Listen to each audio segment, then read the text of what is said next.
Welcome back, everybody. It's a real pleasure being here today for the meeting, great meeting. And I would like to introduce Estelle Verberg from the Clinical Trial Unit of the University of Cape Town. And let me introduce Susanne Morsch from Germany. She's head of the Stefan Morsch Bone Marrow Registry, and it's a nice global story for all of us. A brother was transplanted by Anthony Nolan donor in the US 40 years ago. So that's a fun fact. And on that note, to the US, so I wanted to quickly introduce Stephen Devine of the NMBP, who's going to speak on, it's a long title, you'll come tell us, is the youngest donor always the best choice? So let's go for it.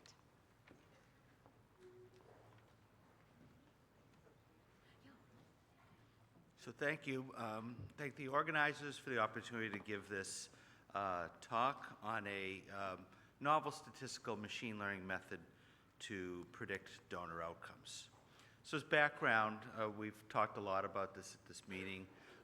Multiple studies, starting with one from Coleman back in 2001, the Bronwyn-Shaw paper, and BBMT in 2018, showing the relationship between donor age and survival, which led to the practice of selecting the youngest donor possible. So previous work from CIBMTR had used Bayesian machine learning models to predict optimal donor selection after stem cell transplantation using a Bayesian model. This was a large study that was published back in 2021 in JCO Clinical Informatics, but really focused on early time points and acute GVHD and a death within 180 days after transplant, and was an older data set. So given those limitations of prior analysis, we sought to update this type of analysis, considering two time-to-event outcomes separately along with their trade-offs. We looked at overall survival as well as event-free survival. The events for event-free survival were death, relapse, graft failure rejection, or moderate to severe chronic graft versus host disease given the longer time period. We looked at 3-year outcomes rather than 180-day outcomes. This was a more contemporary data set of patients transplanted between 2016 and 2019. There was a large sample, and we used something that, this is the last time I'm going to say it, non-parametric failure time Bayesian additive regression trees. That's why we call it NFT-BART for short, which has been published by one of our statisticians previously. So again, this is a cohort from 2016 to 2019, all US first transplants, malignant and non-malignant diseases, but this is all just matched donors, 8 of 8 matches. And we consider the following donor factors: age, sex parity, CMV status, and other HLA loci, DQB1 and DPB1 permissive matching. So we randomly split the data set into a training set of 10,000 recipients and a validation set with almost 2,000, 1,800. Again, one of the unique aspects was we defined what we called a zone of indifference for clinical significance, meaning if a factor had less than a 1% impact, we felt that clinicians would be indifferent, it really wouldn't matter. And so factors associated with a greater than 1% significant impact on 3-year overall survival or event-free survival were retained. Donor optimization was then used using the NMDP search archive to predict other outcomes based on donor selection characteristics. So using the search archive, we examined 3 optimal strategies for donor selection, considering overall survival only, event-free survival only, or a 2-to-1 weighted average of overall survival and event-free survival respectively, but favoring overall survival over event-free survival.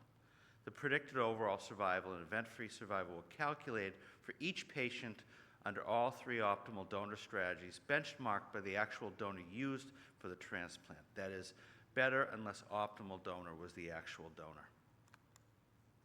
So I'm not going to go through these, but the recipient characteristics are shown here. The training, validation, and search archive cohorts were well balanced, and most recipients were non-Hispanic white. In terms of donor characteristics, again, most donors were under the age of 40, and the majority in this data set were male, but otherwise were well balanced.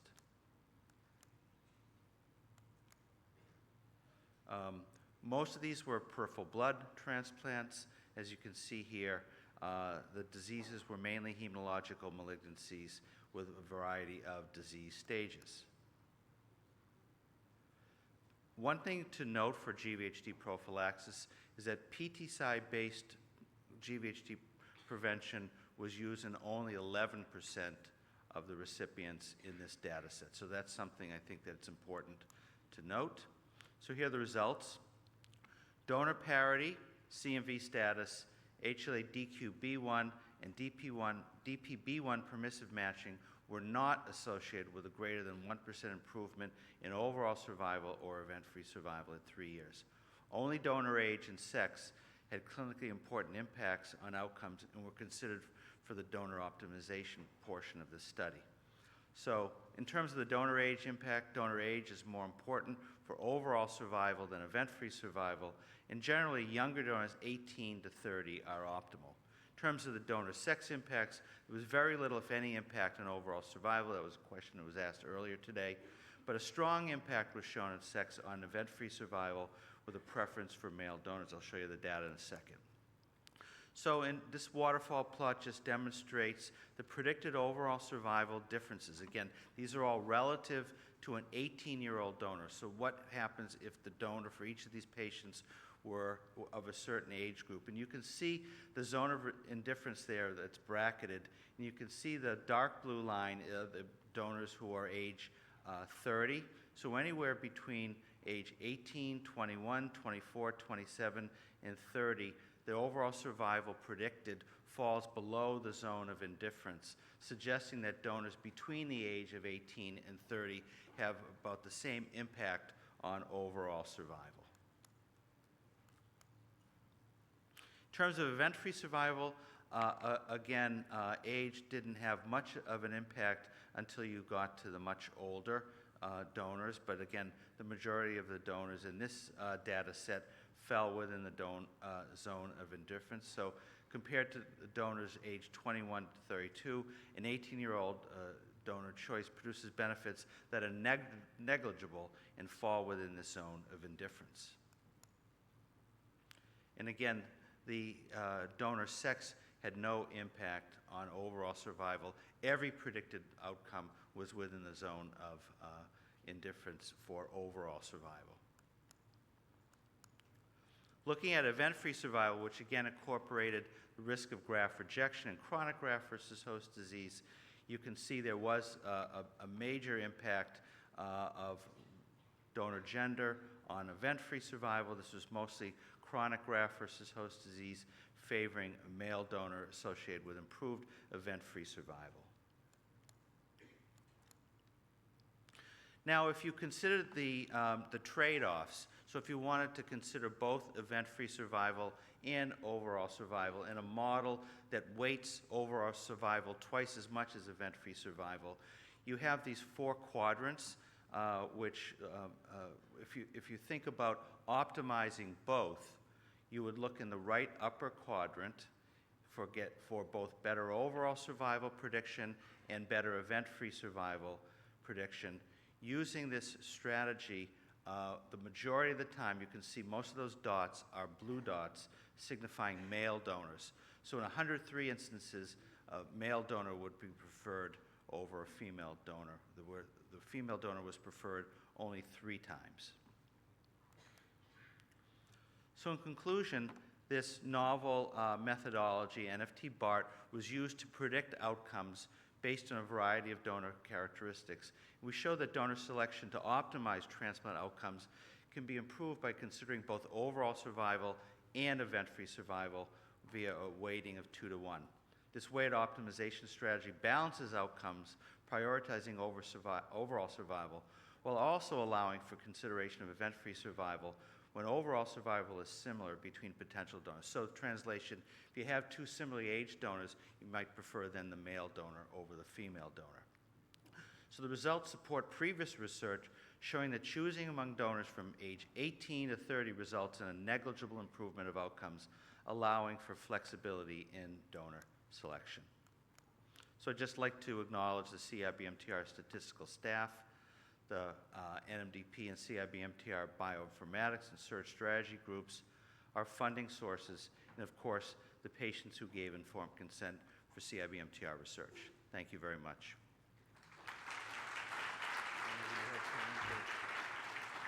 And we actually do have a couple of minutes for questions. Any questions? No? Okay. Janis? So try to be loud. Yeah. So if you have a 45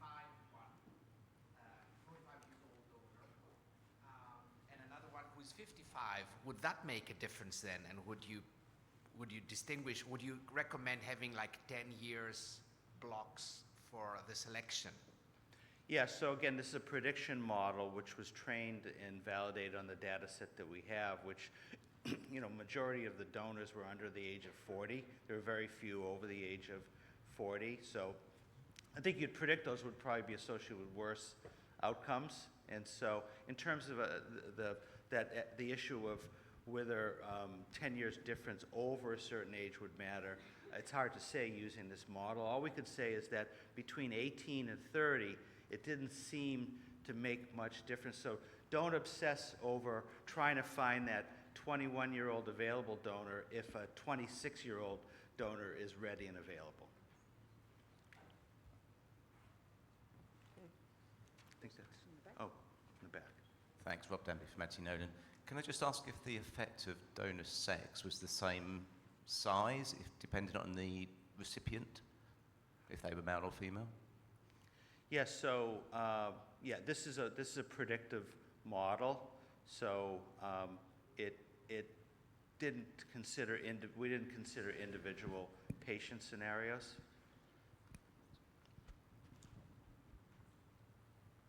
Okay. Thank you. Thank you very much.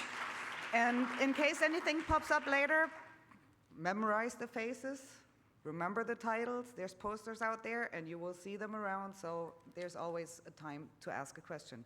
And we're hopping to the next continent, the continent that is currently in the Fußballfieber, and we're jumping to the Netherlands. And I want to welcome Marleen van der Kraats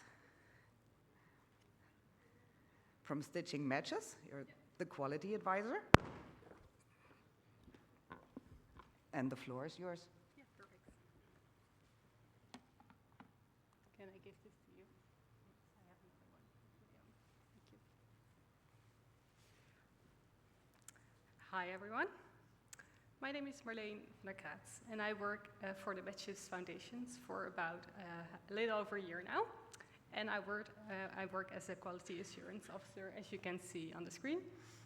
I would like to say that I'm very grateful for the committee for selecting this abstract, a nationwide consent for collection of donor stem cells endorsed by all the transplant centers. Also, I'm very honored and happy that I've been given this opportunity to present this on behalf of Matches. To illustrate the importance of the donor consent, I would like to start with a hypothetical case. So imagine you're a donor physician and the following case needs to be reviewed. A 19-year-old donor donated her stem cells for a 22-year-old patient, and the transplantation itself was successful. 1 year later, the patient participates in a research where there's genetic testing being done on the peripheral blood of the patient. the genetic testing results show that there's a BRCA1 mutation found. This information, of course, could be relevant for the donor's health. So what would you do? I would like to invite you all to participate in a Mentimeter.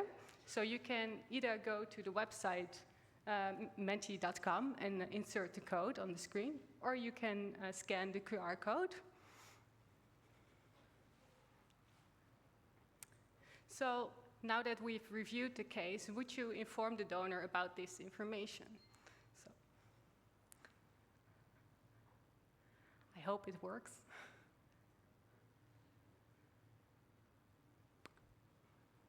Oh, wait.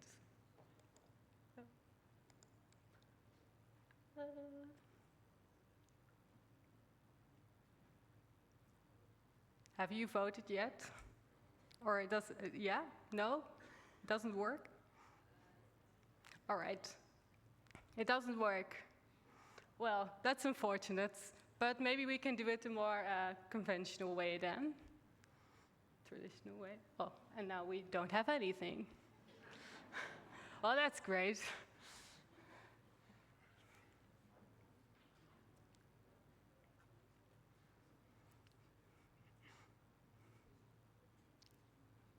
Well, maybe we can just put the presentation on and we'll do it the old conventional way, since we have limited time.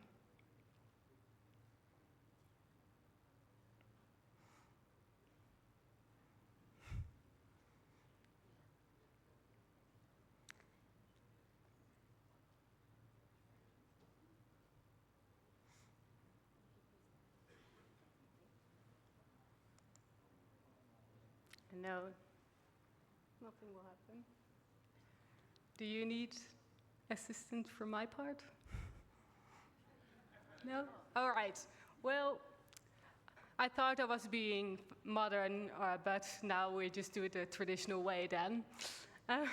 Thank you all for collaborating. Well, that was the test, and it didn't succeed. Well, whatever.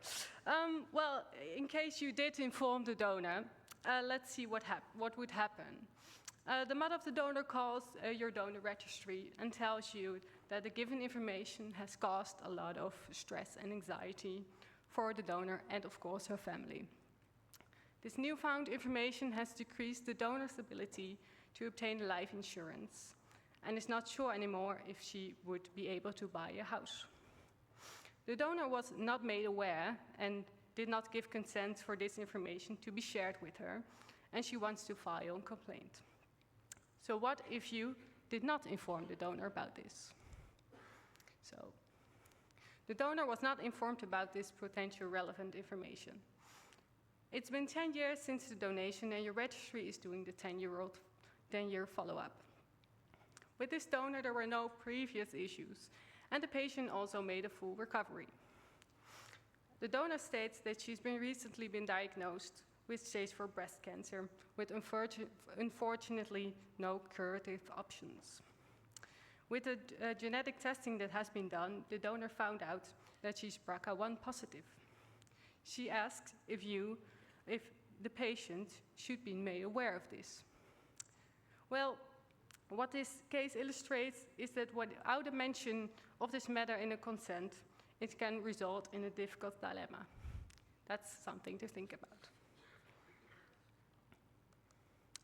So why a national consent? Why was this developed? It was because of main 4 reasons. First, Matches has received requests from the TCs for the leftover donated cells to be used for research. Second, during the COVID-19 pandemic, a lot of products were being cryopreserved. Third, has been an increase in the amount of genetic testing and research which has been done. Because of this, more and more genetic associations are being found every day. This increases the chance, this increases the chance that cases, as mentioned previously, become more and more frequent. Lastly, the SOHO EU legislation, which promotes equal rights for related as well as unrelated donors. So equalization of the donor consent nationwide was important. All these considerations were taken into account when Matches and the TCs joined forces within the already established SCT Hoven working group, which is still working on the refinements of the donor consent today. During this process, the SCT working group has sought legal and ethical advice, which resulted in a couple of white papers. Further on in this presentation, I will delve deeper into this topic.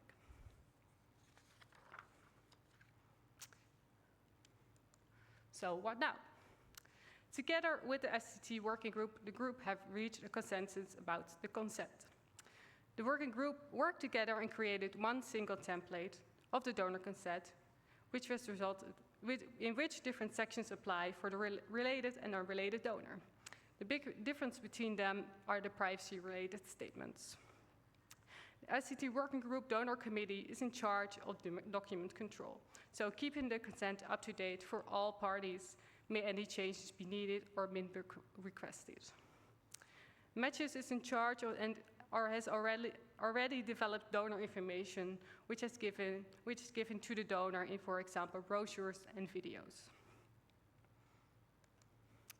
So what is ultimately the goal of this consent is that the donor can make an informed decision about the donation and all the other conditions that are being mentioned on this slide.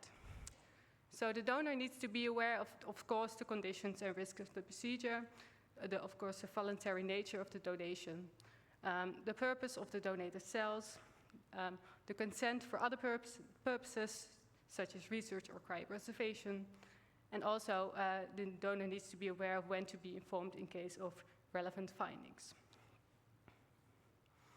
Taking the continuation of the donation process and limiting the burden on the donor into account, the group has decided to let the donor sign during the PE stage, before the patient or the donor are starting with the conditioning or the mobilization process.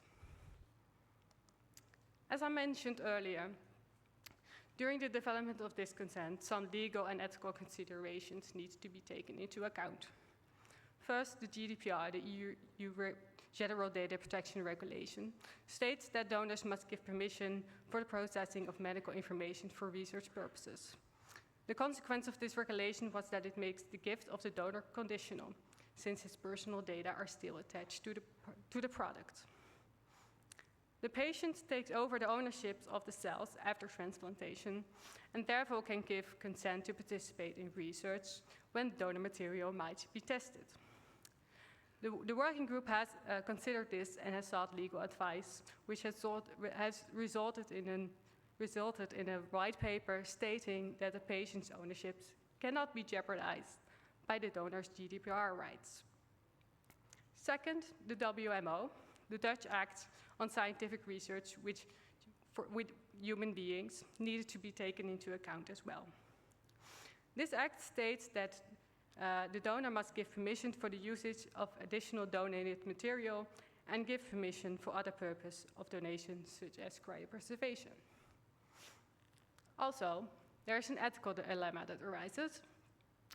When the patients decide to participate in the research, there is a possibility that in the donor material of the patient, will be genetically tested.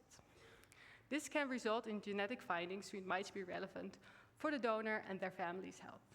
So how did the working group approach this? The group has sought ethical advice, which has resulted in yet another white paper.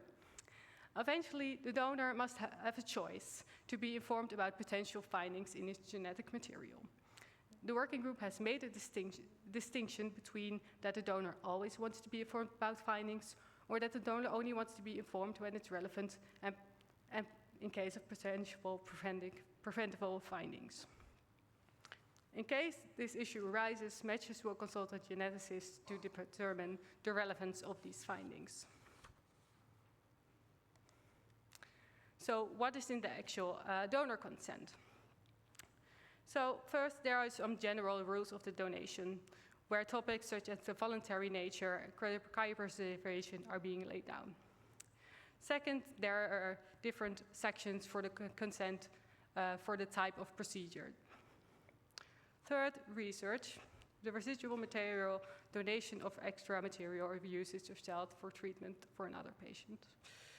And fourth, these sections can also be seen on the slide, is about the unexpected relevant findings. Well, I wanted to do a dilemma, but I think I will skip this because it's not working. But something to think about maybe, and maybe discuss in the next coming days.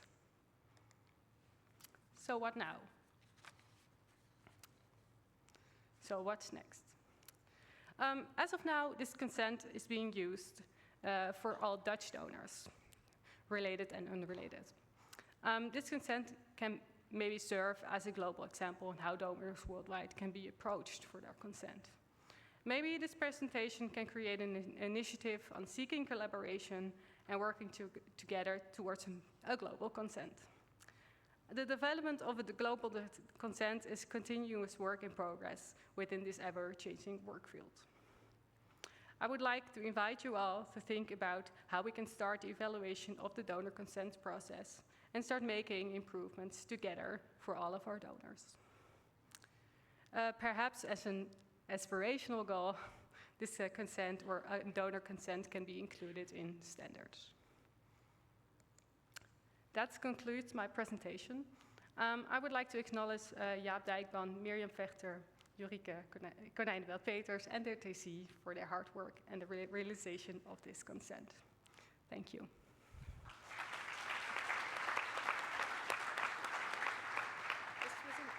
This was excellent. And from South Africa, we say yes. So any questions? See if there's a... Oh, there's a question. Here, it's quickly. Who can apply this consent to the donor? Only the physician, another health professional? Maybe Jaap, you can answer this question. Yeah, I'm Jaap Dijkman. I'm one of the co-authors of this paper. First, and to your question, it's the collection center that has to provide a consent to the donor. So that's not always in the scope, of course, or in of the registry that is, working with recruitment of patients. It depends how you're organized. Nonetheless, I would actually return the question that of the dilemma that Marleen was mentioning to maybe you, Suzanne. How do you feel about having the standards, something to include about consent rules or regulations in the standards? I've seen that, for instance, NMDP also has a presentation tomorrow about this, and I think it's really a hot topic at this moment, and an opportunity for us to all collaborate and work together and create something good.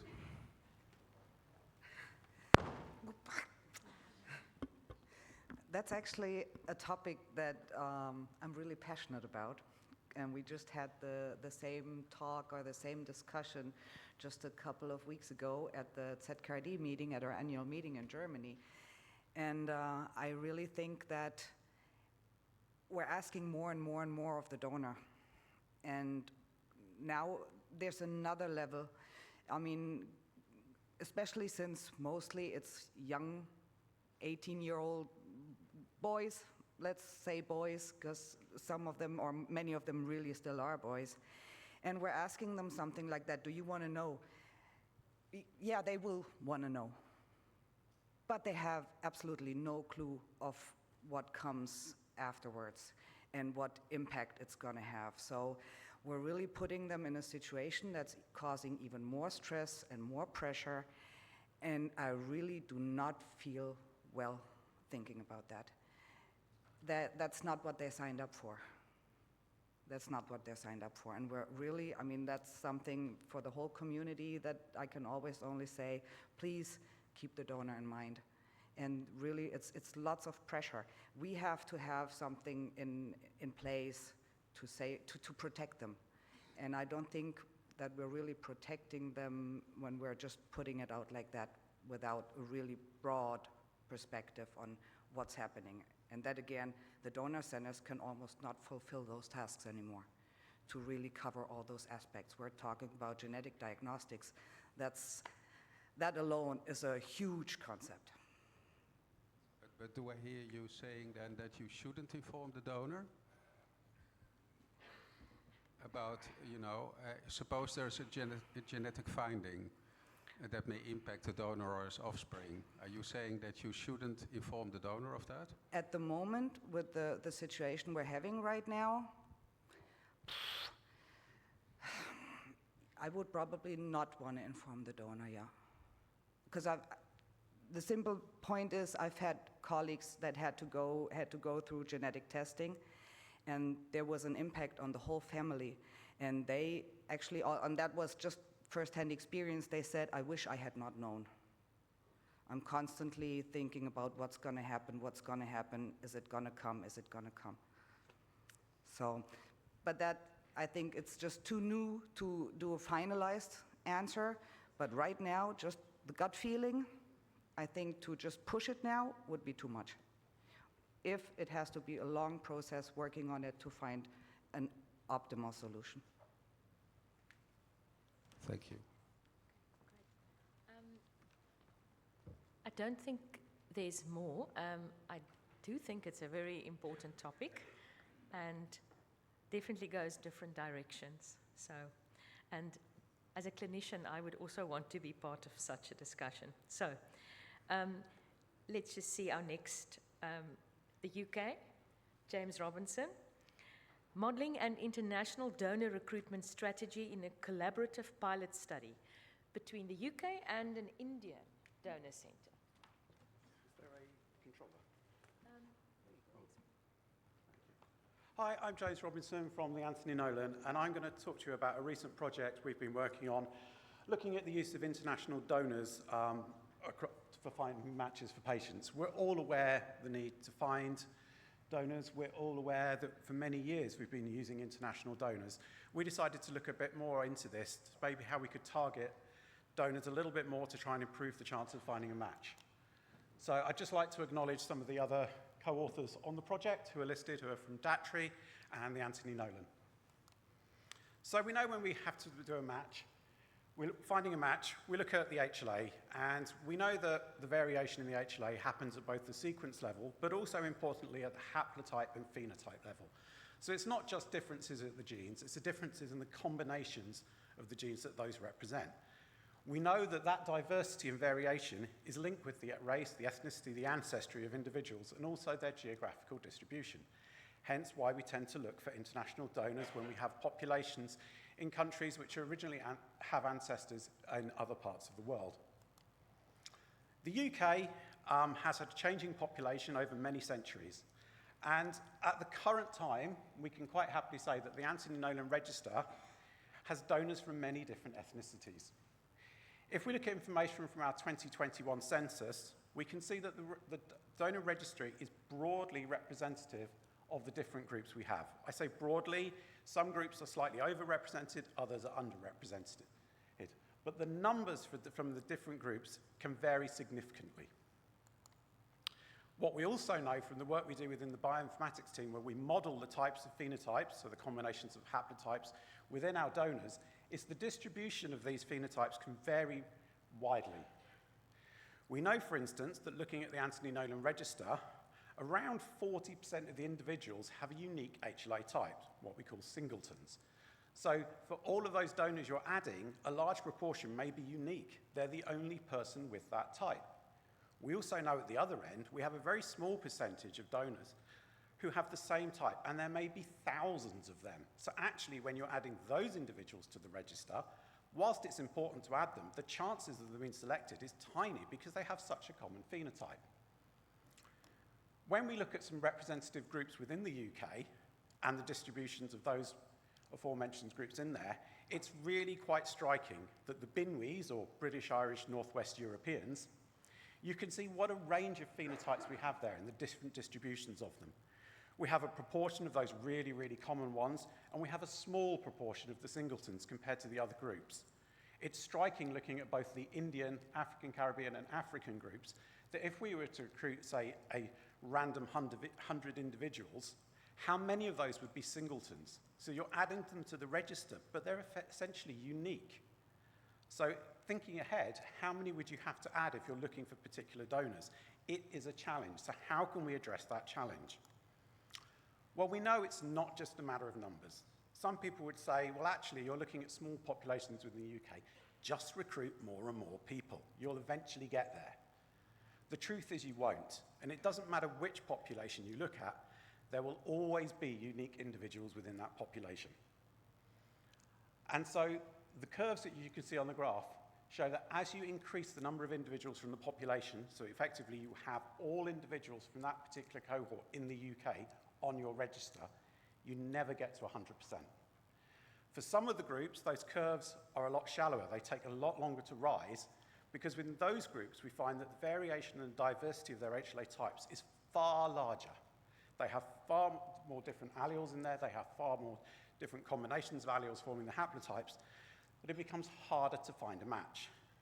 And in essence, even if we recruited everybody, we wouldn't have that match. So what can we do to try and address that? We decided that we'd try and work with IDRC, who is a registrar from India, to look at the population of the UK British Asian population and the Indian population and the overlap. We chose this population for two main reasons. One, the British Indian population is the second largest ethnic minority in the UK. It constitutes around 7% of individuals, but the number of donors we have from that group is below that, so they're slightly underrepresented. The other is DATRI is a well-established WMDA member. They have a large donor pool, and this allows us to have a certain amount of numbers in terms of donors to look at to help with the modelling. So we're looking at using an established register and partnering with them to see how we can look at both how we can help them understand the data, the phenotypes and the diversity on their own register, and how it may link in with the UK. We were also very lucky to receive some funding from the NIHR, which is a funding body in the UK to help support this work. So the aim was to look at both the UK and the DATRI registers, at the haplotypes, the phenotypes, and try and model the chances of finding matches for new patients if we use just the Anthony Nolan register or if we also use DATRI. We looked at both the British Asian patients and UK patients. We wanted to identify common phenotypes within the Indian population, so those which might have tens or hundreds of copies, because actually understanding what those phenotypes are helps a registry understand if they've got lots of those donors on their register. And what we wanted to do was recruit 10,000 individuals and look at this analysis. So we recruited these first of all, we looked at the DATRI register as a whole. So we were very fortunate to work with them and look at the phenotype distributions across India. We looked at the diversity of the different regions. We looked at which regions were closest to each other, and we managed to split India into roughly 5 regions. These are the regions that are most similar to each other in terms of genetic diversity within the HLA regions. So you have a large pool at the south in the dark blue. You have a smaller group towards the east, towards Bangladesh. You have this sort of pinky salmony color at the top. And then you have a couple of outliers, the very north of India and the Gujarat region, which is still quite closely related to the pink region. The pink region is important because when we actually look at the diversity of British Asians and we look at those who are listed as other South Asian, Indian or Pakistani, they fall closely within that sort of salmony pink region. And the green region to the east also looks very, very, very similar to the patients we have from the Bangladeshi community. So part of our modelling, as I said, was to look at if we had a number of patients, who would they best match to. So we looked at a typical period of searches from the Anthony Nolan. We modelled our patients, and we modelled these thousands of times, and we simulated recruiting both the patient set against recruiting 10,000 donors from across the different states within different regions with India.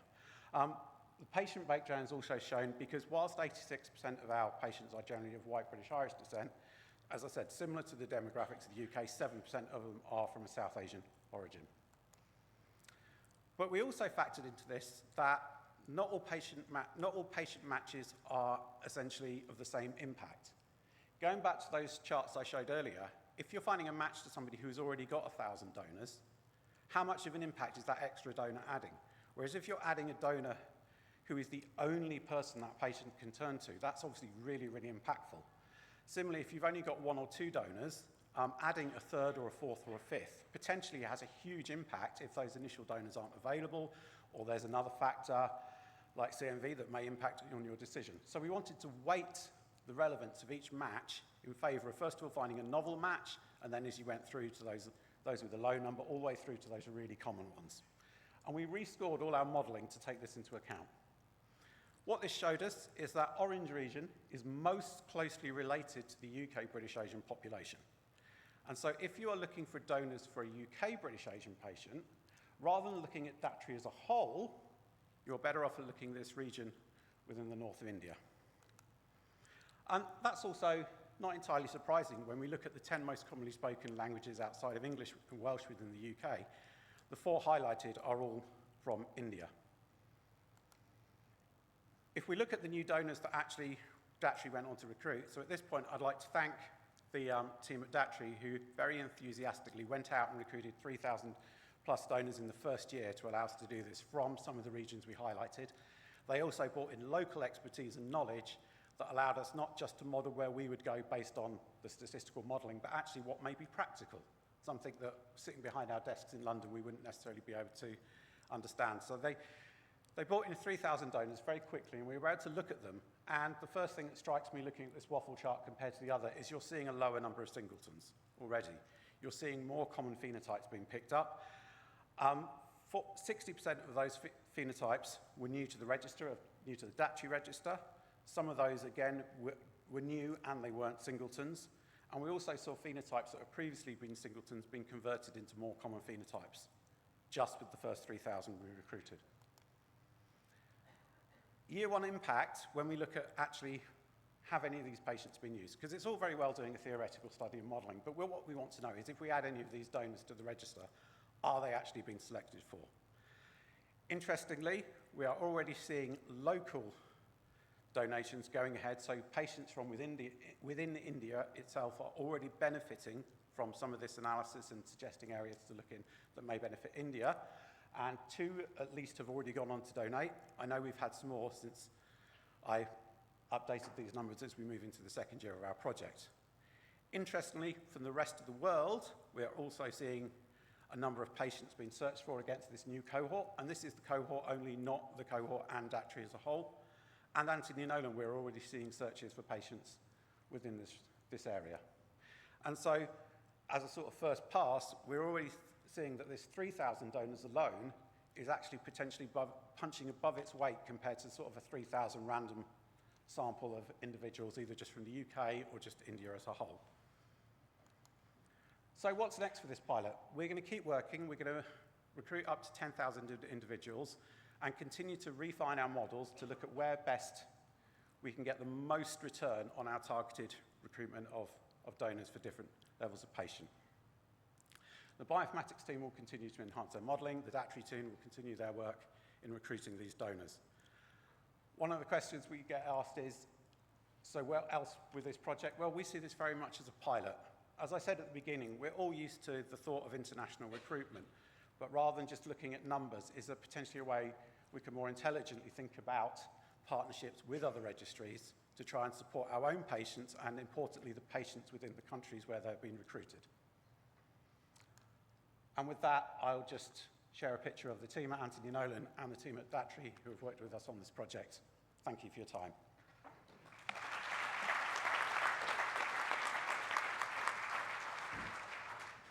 Once again, we're really good with our timing. Any questions? Nobody? Oh, there. Maybe I'll just shout. So have you looked at impact on match, how about match level? Have you gone to see how many 9 of 10s, 8 of 10s, and how it's impacting matching, but also mismatching? We're starting to look, so the first goal was to look at matching, obviously. The next tier of the work, as we start reviewing our year 1 data, because we've only just got to that first part of collecting the year 1, will we start looking at things like 9 out of 10s, 8 out of 10s. Obviously, with your talks earlier in the impact of post-transplant side, understanding below that 10 out of 10 match, actually how much more this would open up even further is an important step, next step for us. Any other questions? questions? Well, thank you very much. And I'm asking Dr. Alexander Schmidt to come on stage. Oh, there, all the way from Germany. It takes a couple of minutes.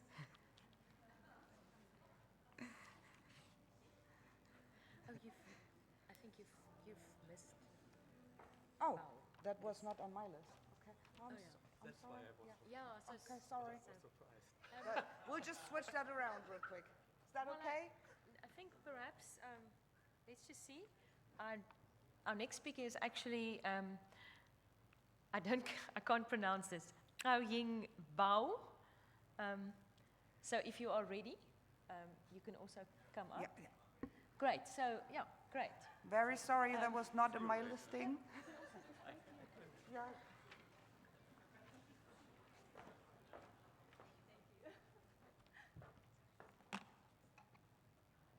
Good afternoon. It's my great honor to be here to talk about the challenges and the solutions in current HA verification typing in China.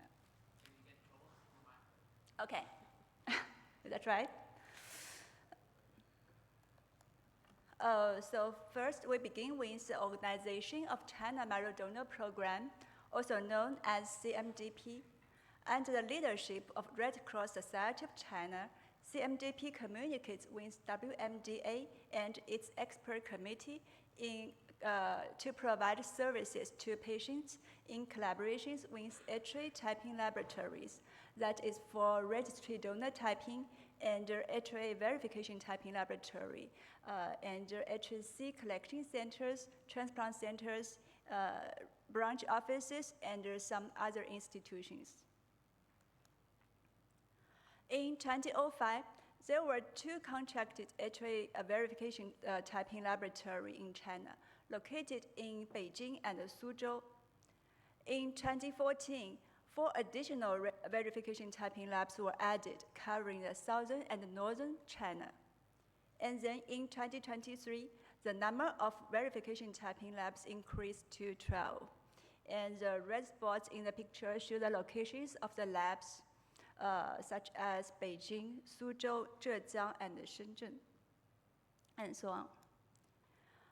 Who we are? We are the HA lab of the Teaching Hospital of Suzhou University to provide molecular clinical testings to transplant departments, including HSC transplant and kidney transplant. And the HSC transplant program in our hospital ranks among the top 3 in the country. And we do more than 1,000 transplants every year. And we are also the contracted lab of CMDP to provide verification typing for patient and unrelated donors. And we also support overseas services of CMDP. And we also provide clinical testings for patients and their related donors from transplant centers.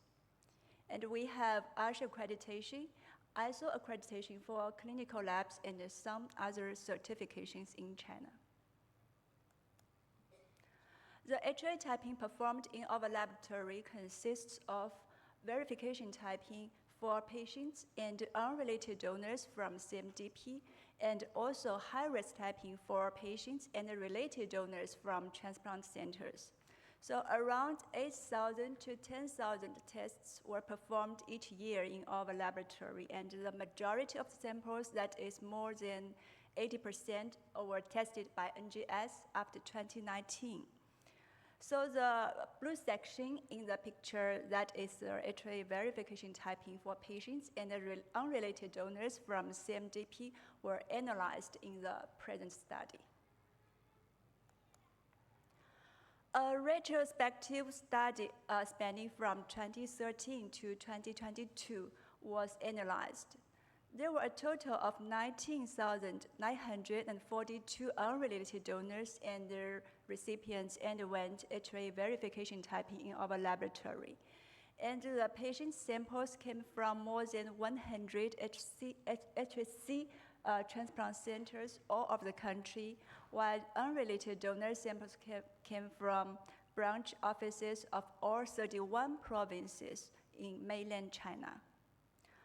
The initial typing was tested in labs of transplant centers or donor registries at a high-risk level for A, B, C, DRB1 and DQB1 loci, or intermediate level for A, B, and DRB1 loci. The verification typing was performed in our laboratory by NGS or Sanger sequencing. Although the verification typing for all the samples were performed in a single lab, but the sample size accounted for about 1/3 of the total sample size of verification typing from CMDP at the same period. So to some extent, it can represent the situation in China.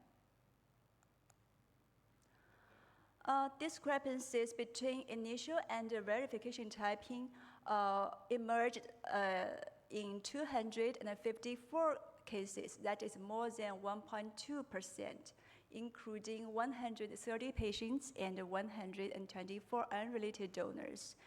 And the discrepancies for all the samples originated from regional typing because in our laboratory, verification typing was performed by 2 different methodologies at the same time and used the DNA extracted from 2 different blood tubes.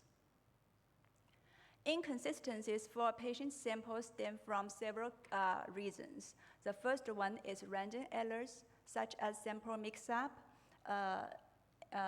technical mistakes, and transcription errors. And the sample mix-up and the transcription errors are very easy to understand, so we defined technical mistakes as mismatches within key exons and non-standard reporting of ambiguities. And the second category is varied sequencing readings between initial and verification typing. That is due to the different methodologies, such as sequencing for extra exons in verification typing. And third one is the patient's disease status.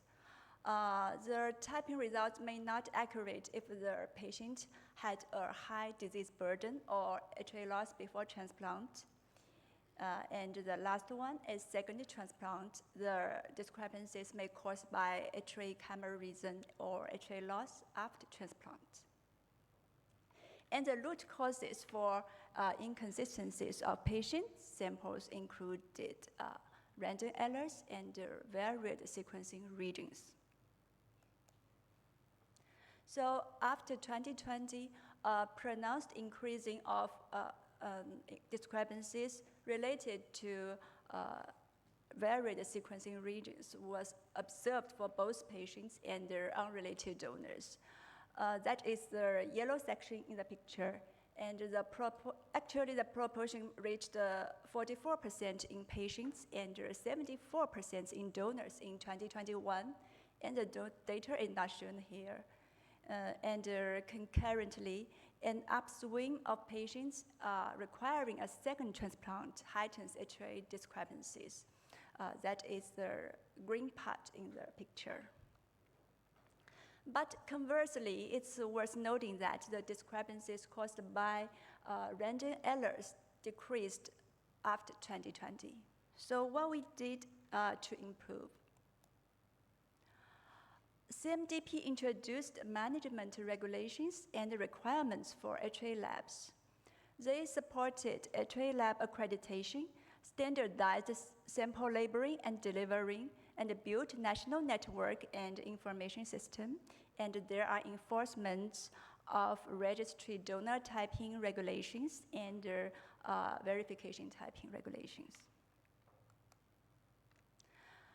So first, we support accreditations for HA labs based on international standards such as ASH accreditation, ISO accreditation, and also based on standards of national standards of China and the technical standard for HA genotype in China and then other certificates.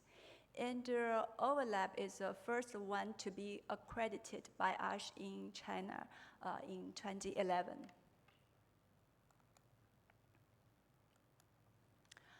To minimize the risk of sample mix-up, CMDP unified blood sample labeling and packing, and there are specialized sample express delivery.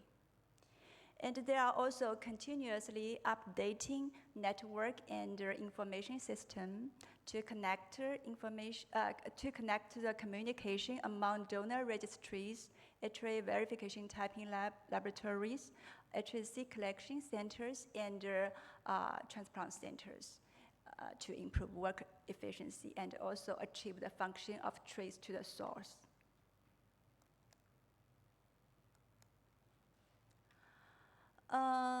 There were improvements for registry donor typing. Before 2009, the registry donor typing was performed at a low or intermediate risk level for only A, B, and DRB1 loci.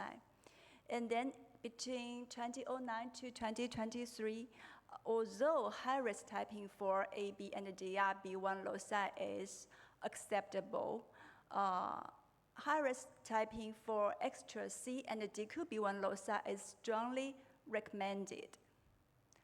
Then, so we can see in 2023, more than 95% of registry donors in China were typed for ABC, DRB1, and DQB1 at high-risk level.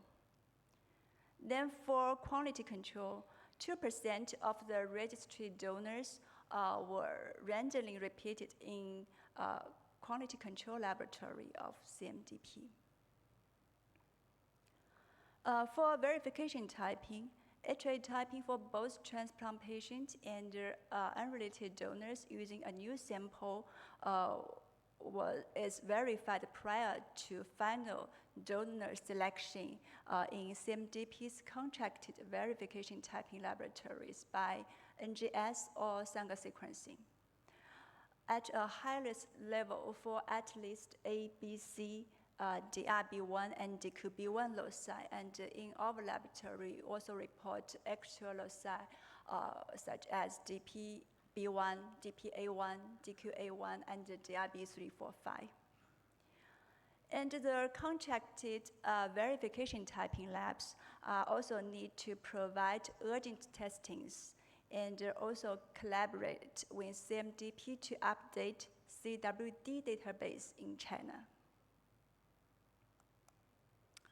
So the strategies for HRA labs in China in the future, I think the first, we still need to support lab accreditation and quality control, and accelerate the development of network system and artificial intelligence, and emphasize multi-center clinical researches, and take part in regional and international collaborations, and provide physician education and provide assistance for domestic and overseas patients, and also the application of HRA in other fields.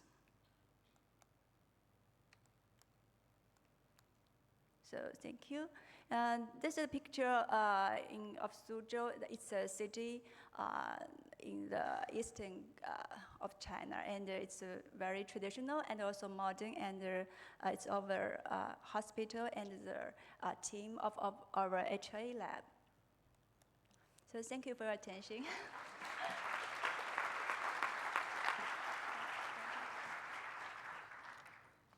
Thank you very much, and once again, I apologize for the misunderstanding.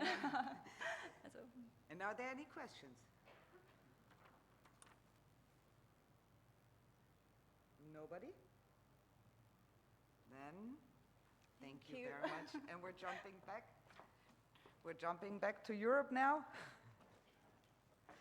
And there he is. Second try.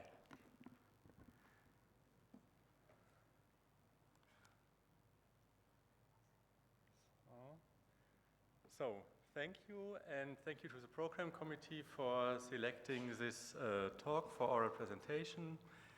And the title of my talk is Determinants of Stem Cell Donation Probability, and I present here work that has been primarily done by Jürgen Sauter.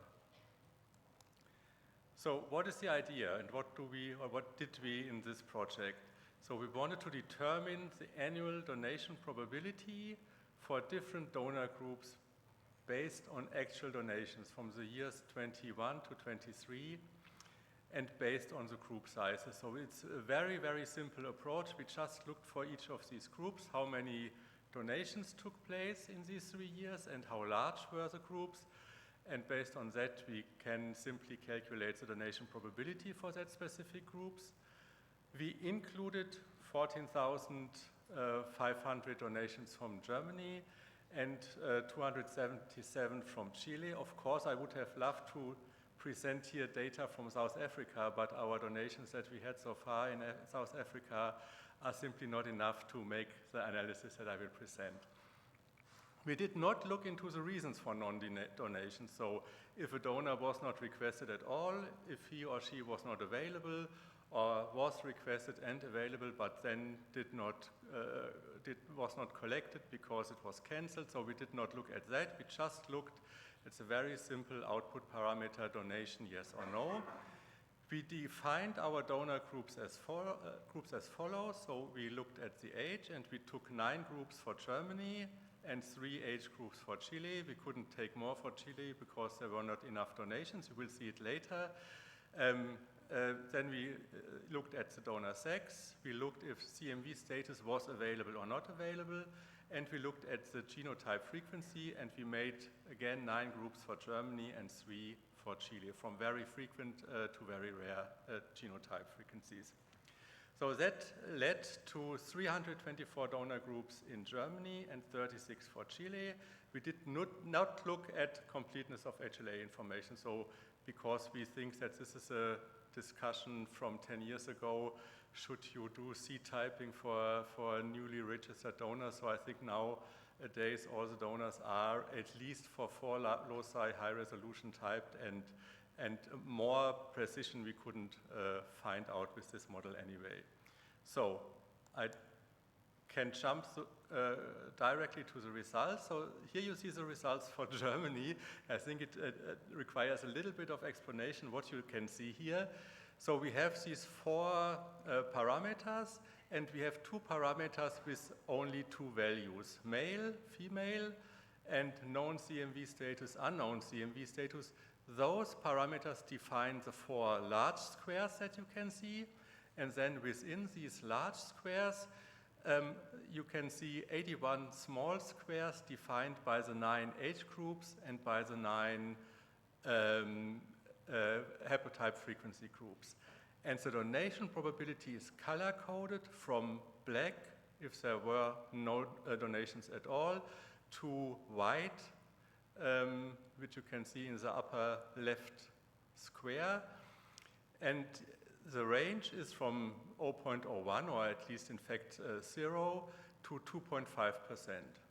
So the white means a 2.5 annual donation probability, which is quite a lot. So, and when we look into the results, I start with this square in the upper left corner that I already mentioned. And this is the square or the donor group with the highest annual donation probability of 2.4%. And this is, of course, no surprise. I guess that nearly everyone in that room probably would have expected this group to be the group with the most donations or the highest donation probability.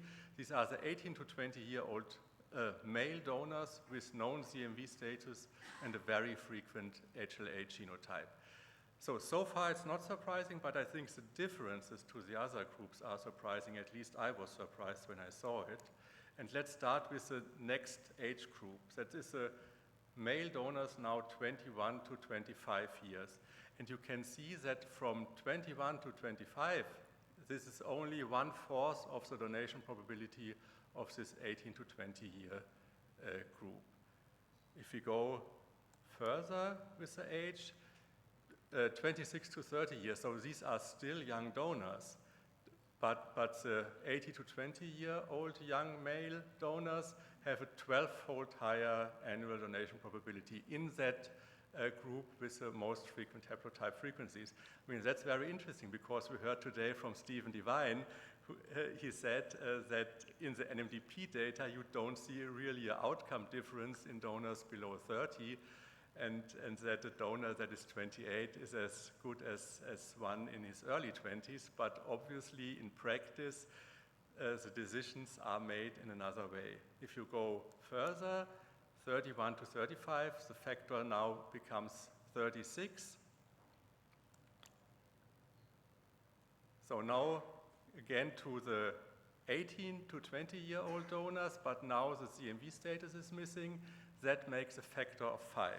So if you are 18 to 20 years, male, have a very frequent genotype, but your CMV status is missing, then you only have a 20% donation probability as if the CMV status was available.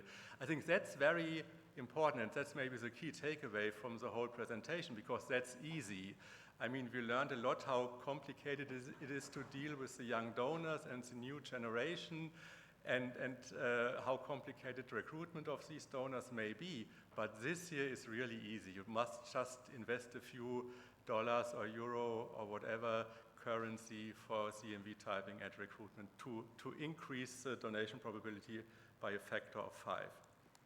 So next one, male, female. This is also very surprising. It's a factor of 16. And the outcome differences between male and female donors are very small, but nevertheless, the factor is 16. Next one, yes, the very frequent and very rare genotypes, that makes a factor of 10, and we take this new donor, so the young male donor, 18 to 20, known CMV status, but with a very rare genotype as the next reference donor, and compare some other donor groups with this donor. The first one is donors 36 to 40 years. So the younger donor has a twofold higher donation probability, so that means a much lower factor than in the frequent genotypes. The nature of our study says that we cannot derive the reasons for that from our data, but I think it's more than plausible that it's not availability differences, it's preferences by transplant physicians. And here, the transplant physicians have not the choice that they have in the frequent groups, and therefore the differences are much smaller. So if we go to the group 46 to 50 years, factor 4, and the oldest group, 56 to 78, a factor of 8.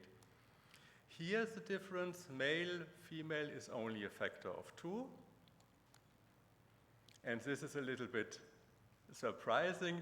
If you have no CMV status, you have a twofold donation probability compared to with CMV status, and that shows, I mean, these are statistical fluctuations, statistical noise, and I would say that this square as well, this is something that is statistical artifact. I cannot imagine that everything is here light blue and this one has something special in it, so there you can see that the model comes to its limit. So, next slide, now we look at Chile. There we can only have much fewer groups and fewer squares because we have much less donations. And nevertheless, here we have 8 donations per square. In the German data, we had 45 donations per square. That means the results here have to be interpreted with even more caution than the German results. So, but again, in the upper left corner, there is a donor group with the highest donation probability. Now it's not 80 to 20, but 80 to 25, and only one of 3 genotype frequency groups, and the donation probability is much lower. It's 0.3%. It was 2.4 for the German donors. And here the differences again are smaller. They are similar to the rare frequencies in the German data. So 1.3 we have here for the middle-aged donors. And we have 7 for the old donors. When we look at the CMV status, factor of 3. male-female, factor of 2 only. Remember, it was 16 in the German donors with the frequent genotypes. Very rare genotype 3-fold. So what follows from this data? So this is more or less the conclusion slide, but there will be 2 slides after the conclusion, so I didn't want to name it conclusion.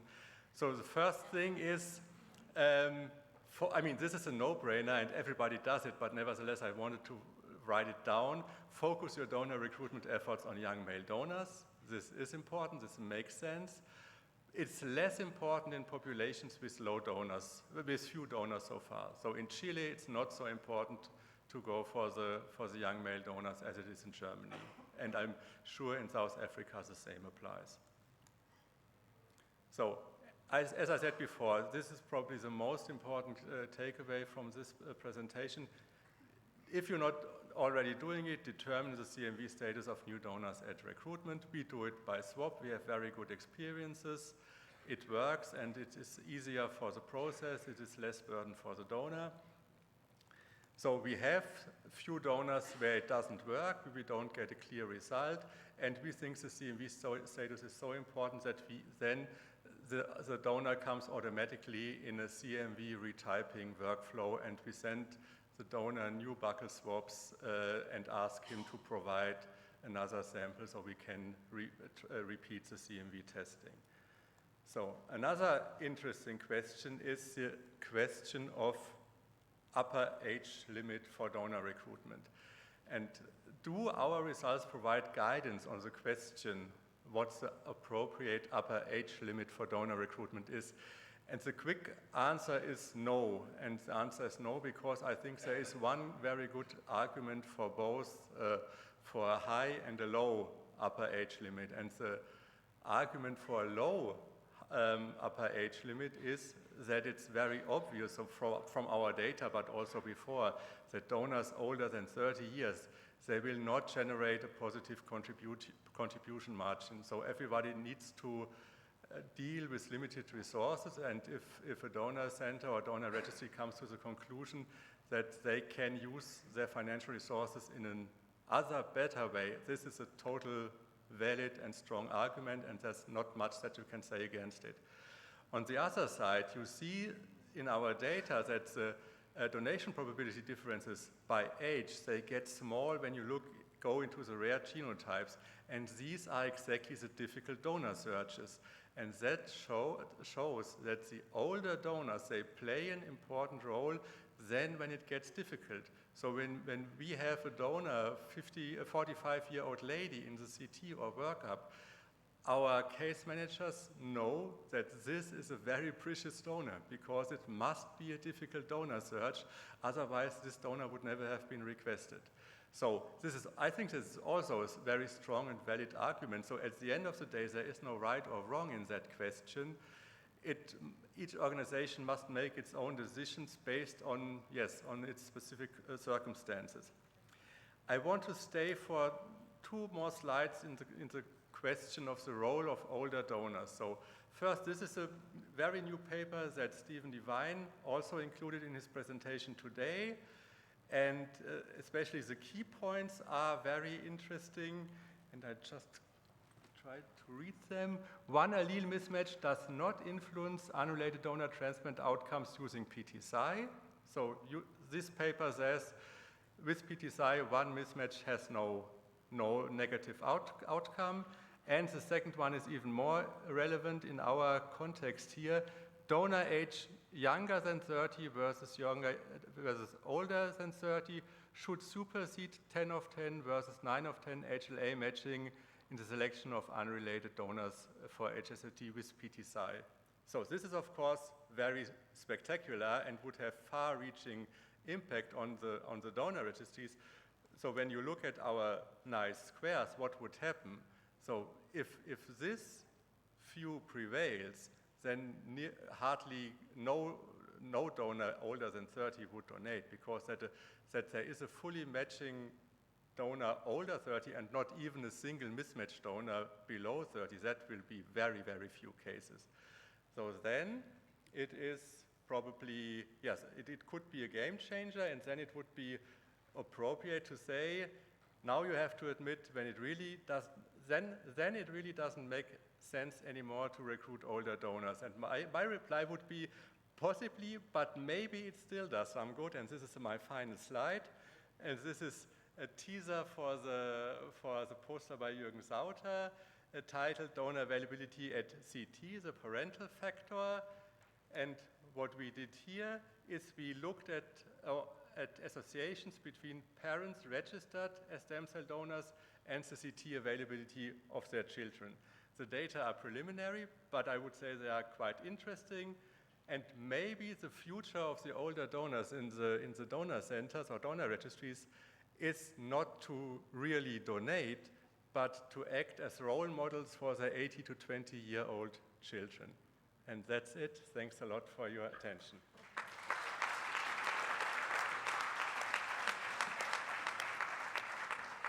On that interesting note, is there one question? Let's see. It was a very clear presentation, and I think we must make way for the next presenter and also the moderator. I don't know who that will be to come up. Thank you, Alexa.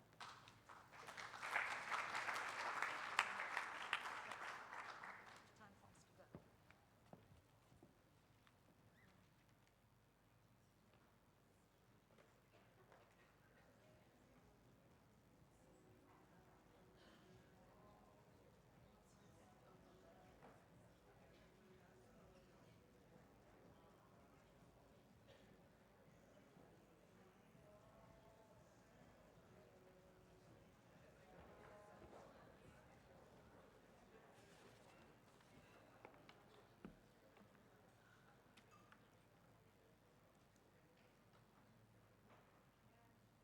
Loading.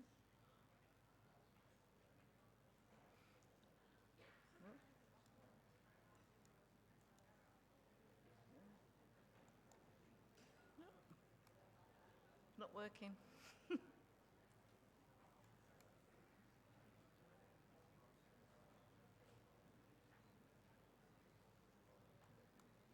That's one.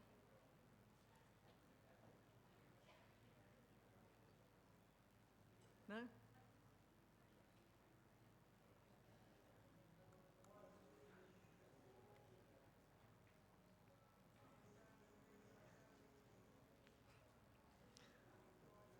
Okay, not to worry, I will just start, I think. It's only a couple of slides, so it's not a problem at all. So, good afternoon, everyone. My name's Henny Braund, and I'm the Chief Executive of Anthony Nolan, and I'm delighted to be here. And it gives me a great pleasure to introduce Dr. Nezi Karib, this year's recipient of the Shirley Nolan Award. This award was established by Anthony Nolan 20 years ago to honour the spirit, foresight, and pioneering work of Shirley Nolan, who founded the world's first stem cell register, and with it, our charity.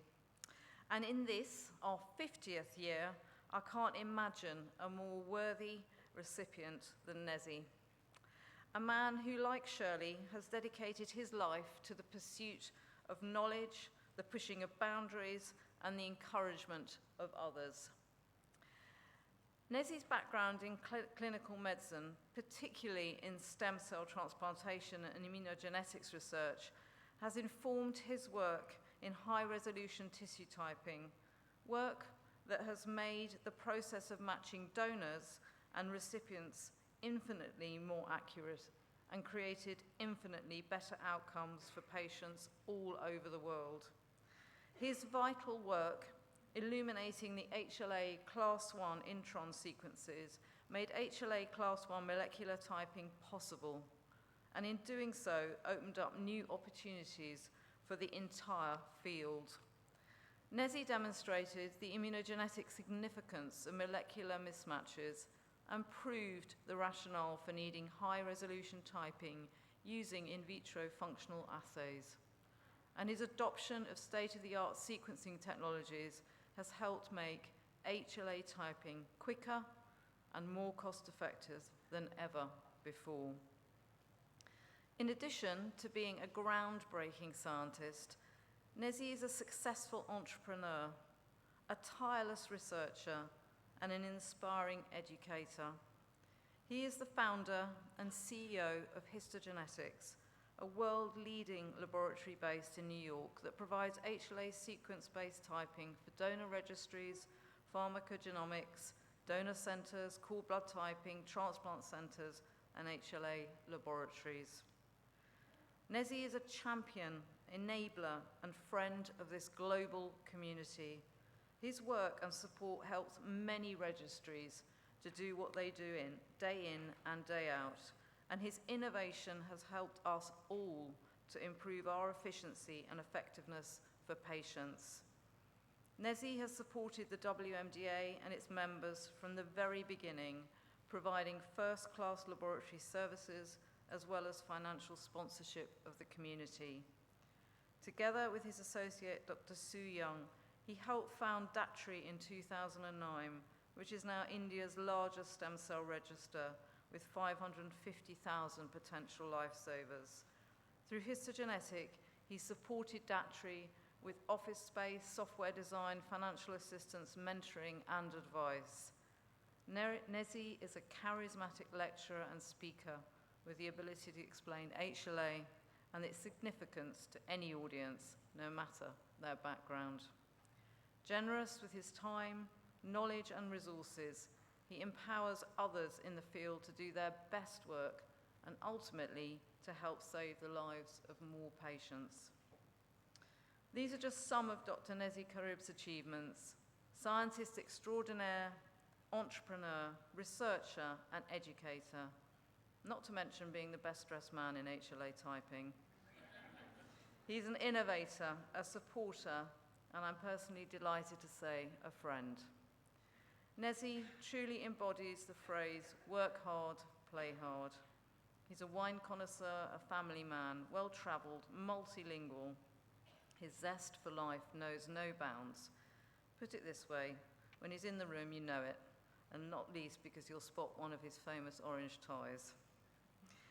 Nezi is a man who says yes when others may hesitate, always asking questions, always determined to find the answers. Answers that have helped unlock new insights, new methods, and new treatments. And crucially, answers that have given so many patients across the globe another chance to live. Thank you, Nezi, for your steadfast commitment and game-changing contributions to the field of HLA. I couldn't think, and there couldn't be possibly a more deserving winner of this year's award. Congratulations, and please come to the stage.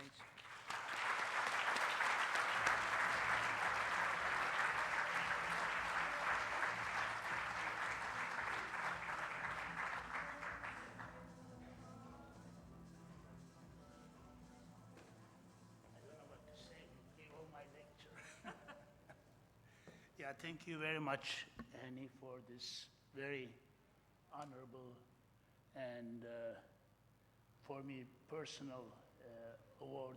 And when it was announced in November 2023 in Minneapolis, there was all kind of game going on. People wanted to make sure that I was attending the meeting, or Mike McCullough gave me a ride. I did not know what was going on. Then suddenly they announced the winner having an orange tie and then running marathons, so I thought that should be me. It was a great surprise and honor. So all of us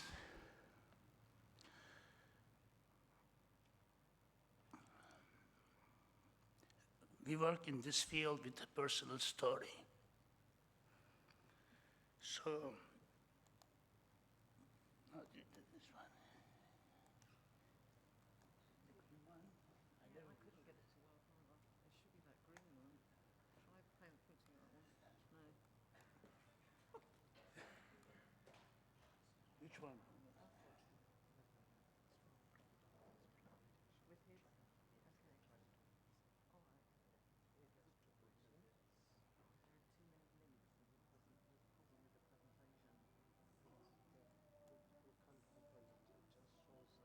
All right. There are too many links.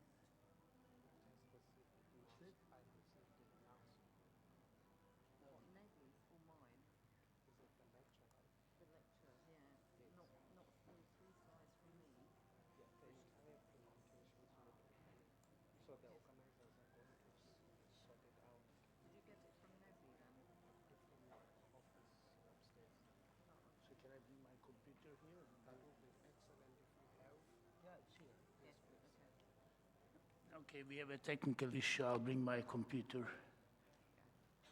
2 minutes. They can't load the presentation, so we're just going to have to wait 2 minutes while Nezzy gets his computer and we load it up. Thank you.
All right.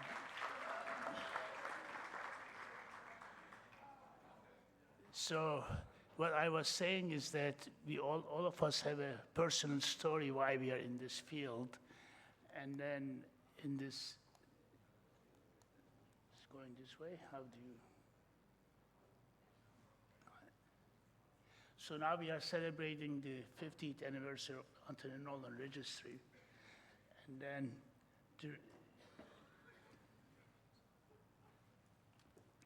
why keep going automatically? Okay. So if you look to this picture, Anthony Nolan and her mother Shirley, it really touches everyone. As a pediatrician, I've seen very similar pictures with families having deadly disease like leukemia, especially in 1970s or 80s, that there was not a cure unless you have a successful transplant.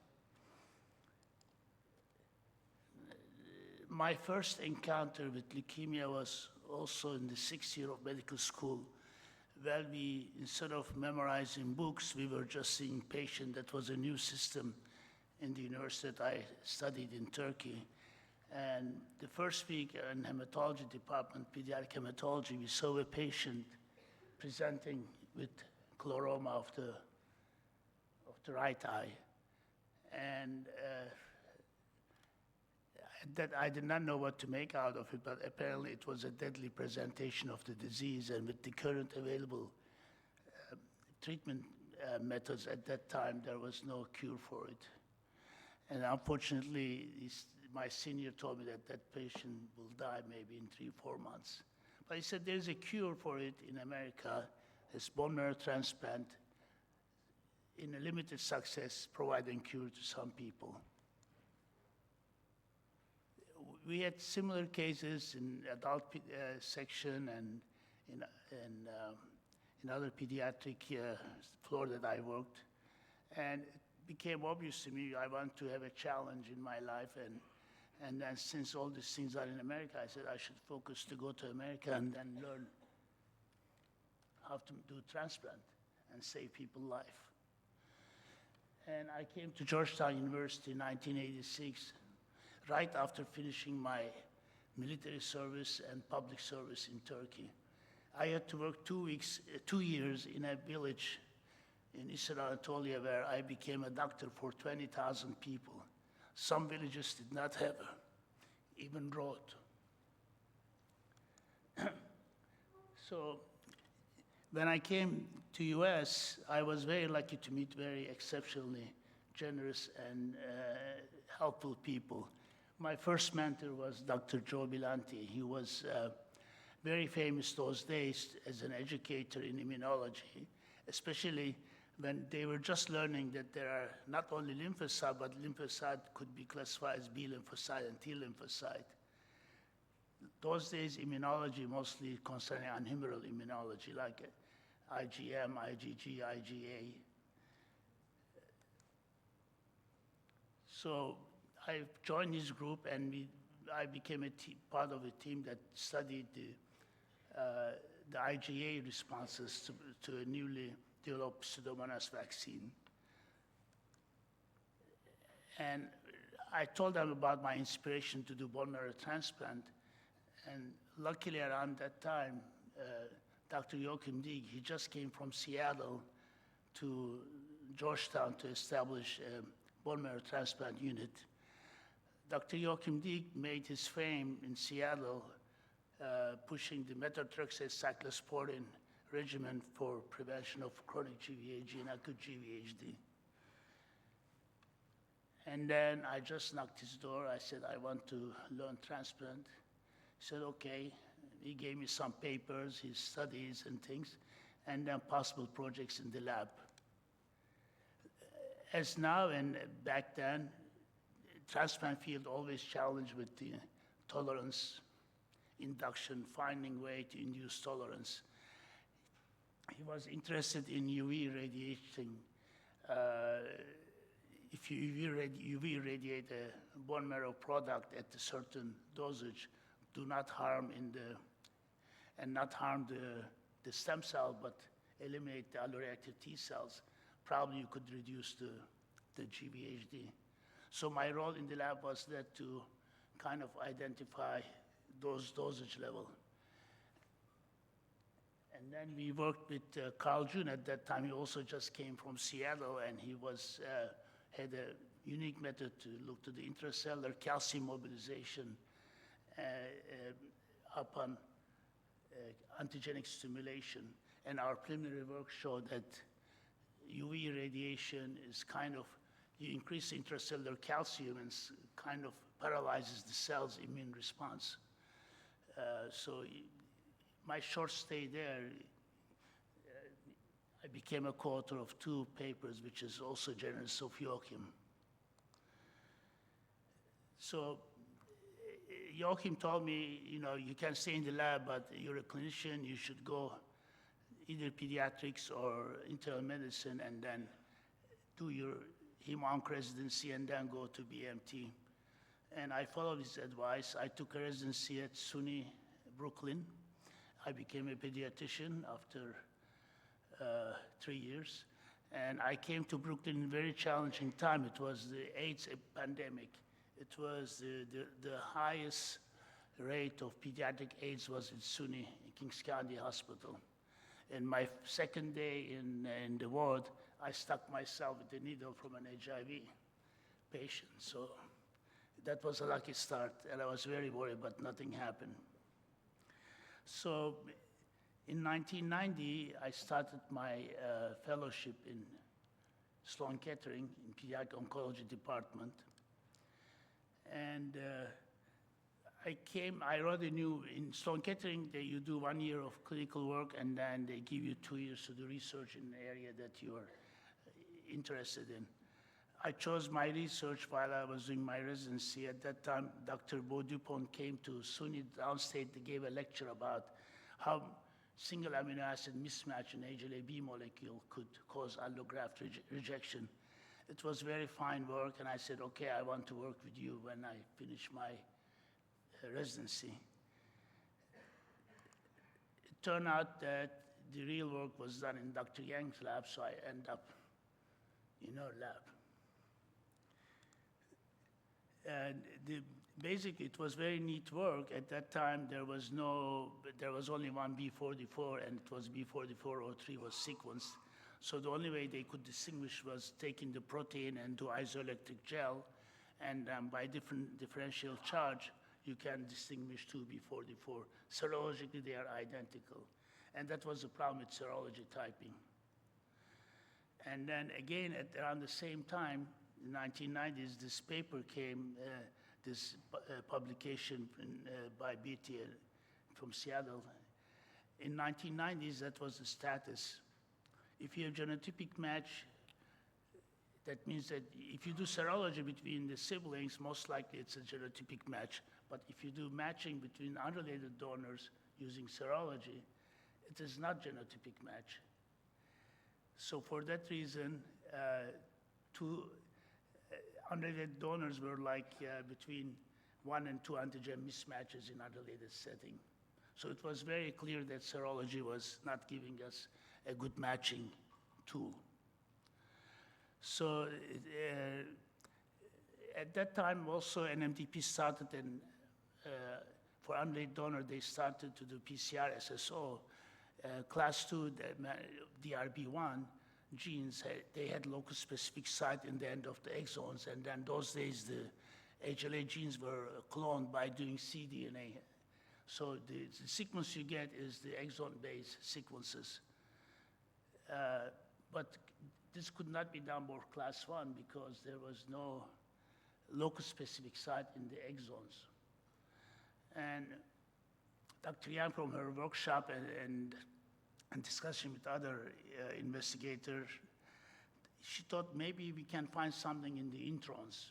And that was my first project I started. And then we were lucky enough that day we got the automated sequencer, which is supported by ONR and headed by Dr. Hartzman. That was state of the art those days. That was 24 lanes. You can only sequence one exon, and if you want to sequence the whole gene, or you need to have whole gel. And you have to purge your gel manually. That was also an art, which I wasn't good at it. And anyway, we did end up sequencing introns 1, 2, and 3 from the cell line that existed in the lab having common serotype. So the way our strategy was, we found universal site in the exons that already, most of the sequences those days were published by Peter Parham. And then we were able to kind of universally amplify the exons. And then we did not only amplify classical class 1 gene, we also wanted to rule out the non-classical genes. So we were able to find locus-specific site, and that made HLA typing, HLA class 1 typing by PCRs also possible. And this paper was published in 1995. It was very frequently cited paper. This is Dr. Hartzman, and he got his award for the Public Service Terasaki Award in 2007. Around that time, Dr. Bodmer published this work that most of the HLA molecule, we have serology, but most serology included many alleles. So serology clearly was not giving us the answer. Actually, why we do, so now we use HLA molecular typing class 1, class 2 routinely in the lab. My job was to see what's happening with the T-cell response in mismatches. So we consider on T-cell receptor response, and are the T-cell receptor restricted to allogeneic response, or they are cross-reactive? There was not really much knowledge about this except some mouse studies. And when we talk about HLA matching, sometimes we are talking about T-cell receptor repertoire mismatching. So this is the HLA structure here, and this T-cell receptor. It has to be complementary to each other to induce some response. That's what actually happening. If you HLA mismatch, probably T-cell will see that foreign MHC stronger and elicit a response. MHC restriction of the T-cell has been described in 1974, and it was a Nobel Prize-winning discovery, but the mechanism took more decades to clarify. So Jim Allison described the T-cell clones. The protein structure was illustrated by Eli Reinhardt and Marak and TACMAC, and Mark Davis. They did the cDNA cloning, so they made the study of the T-cell receptor possible. So the T-cell receptor repertoire is shaped by HLA mainly. However, the experience of the immune system of certain individual also contribute to T-cell receptor diversity. Each individual have around 4 times 10 to the 11 T cells in whole body, and the estimation that 4 times to the 10 to the 8 T cells, T-cell receptor repertoire. That means that so many different T-cell receptors exist. Some T-cell receptor represent with more than one clone. So we are dealing with that level of complexity.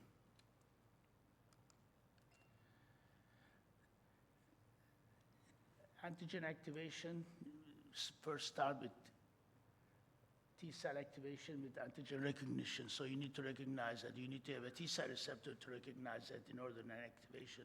If you don't have a T-cell receptor to recognize that mismatch, you may have 3 mismatches and still you may be okay. And that's what the study is done by Stephen Lee and others that shows that sometimes retrospectively, even 3 mismatched donors, they were fine, doing fine in the transplant. So you also need a costimulatory signal. And then after costimulatory signal activation start, with cytokine secretion and response, proliferation, differentiation. That's actually what happens with acute rejection or acute GVHD. So early 1990s, there was a lot of studies to do to kind of find a way to induce specific tolerance.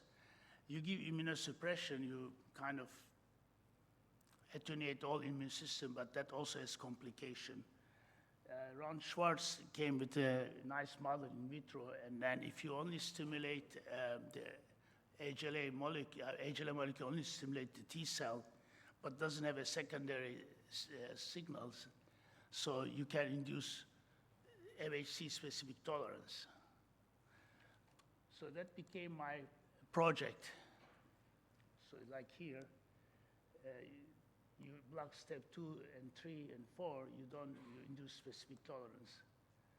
And currently, it's not, we could not achieve this, but I think as Stephen Devine explained about abatacept, that blocks the secondary signal, and then it makes this mismatch transplant more manageable. But this is happening almost 30 years later. So at that time, we searched for a K562 cell line, for a cell line that doesn't express any HLA molecule, and then ask us a question: if we express one HLA molecule, can we induce HLA molecule specific tolerance? And K562 cell line was seemed to be an ideal cell line because it did not have an HLA molecule. But then we have to also make sure that there is no costimulatory molecule. Unfortunately, for that hypothesis, we could not go further because K562 cell line had a lot of good adhesion molecules and costimulatory molecules. But then we thought that then we can use a system, we can dissect alloreactivity. As you know, we are trying to find hypothesis, which mismatch is important, which mismatch is not important. So we can study one antigen at a time, and then we can predict the alloreactivity. And we created an in vitro model for it. In this case, we already know the B4402, B4403 story in vivo, so we wanted to see if we can replicate the same alloreactivity in vitro. We transfected the K562 cell line with the B4403 gene, and we got beautiful expression here. And this is the non-transfected K562. In vitro study, we used this K562 B4403 antigen presenting cell, and we used various donors. One was simulating the New England Journal of Medicine paper, was this donor who had B4402. The others had broad mismatches.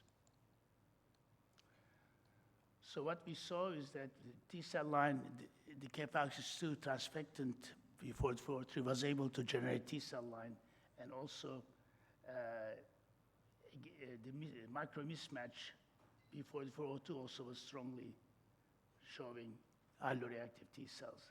But broadly, HLA mismatch donor generating CTL, it was both recognizing B4402 and B4403. But this one only recognizing B4403. So the system is working. And with that work, we got an NIH grant to study further. I tried to do T cell cloning to study the T cell receptor, but the limiting dilution work was very tedious and was not precise.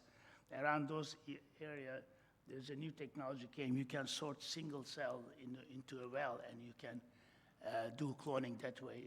You're sure that you have single cell in each well, And it took me 3 years to get this project going. But then when I got it work, I was able to clone anything. So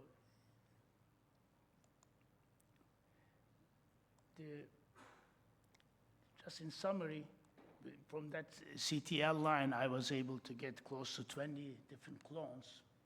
And then we were able to dissect the specificity of each clone using different cell lines expressing different HLA. So some T-cell clone only recognized the stimulating B4403, but the others, they were cross-reactive with various HLA molecule. So we really could not see any restriction T-cell receptor usage. T-cell receptor usage was all over.